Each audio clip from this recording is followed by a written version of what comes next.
نرمی نرمی سے حضور سے محبت کر لو. اگر محبت پیدا نہیں ہو رہی تو عاشق سے نعتیں سن لو. پھر بھی پیدا نہیں ہو رہی تو علماء کے بیان سن لو. پھر بھی پیدا نہیں ہو رہی تو سیرت مصطفیٰ کا بیان سن لو. پھر بھی پیدا نہیں ہو رہی تو اس طرح کے میٹھے میٹھے واقعات سن لو.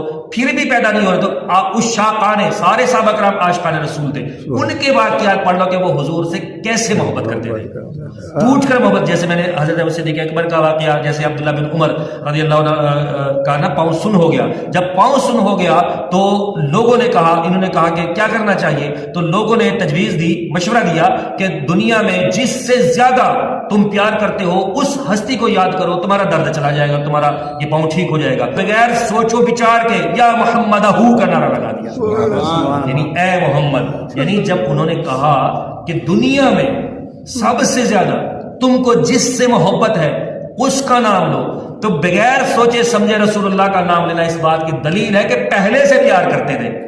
اب درد کی دوا بتائی گئی ہے, اور درد کی دوا یہ بتائی جس سے پیار کرتے ہو اس کا نام لو, درد چلا جائے گا. یا محمد ہو کا نعرہ جو لگایا, ادھر پاؤں کا درد ہی چلا گیا. تو اس طرح کے واقعات جب ان بندوں کو سنائیں گے تو وہ یہی باریکی پکڑیں گے کہ یار پہلے بھی تو رسول اللہ سے وہ پیار کرتے تھے, اب لوگوں کے توجہ دلانے سے پھر نعرہ کیوں لگا رہے ہیں. یہ نعرہ بھی اس بات کی دلیل ہے کہ پیار وہ پہلے کرتے تھے, بغیر سوچے نعرہ لگایا, یہ بھی دلیل ہے کہ سب سے زیادہ پیار کرتے تھے.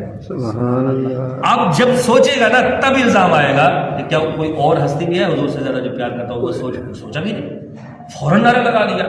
تو یہ اس طرح کے واقعات جب سنائے جائیں گے یا پڑھے جائیں گے تو انشاءاللہ حضور کی محبت پیدا ہو جائے گی. تو ہم تقریباً دوسرا مہینہ ہے نا غالباً سیرت مصطفیٰ, دوسرا مہینہ ہے, ہم سیرت مصطفیٰ پڑھ رہے ہیں اور سن رہے ہیں اسی دوران.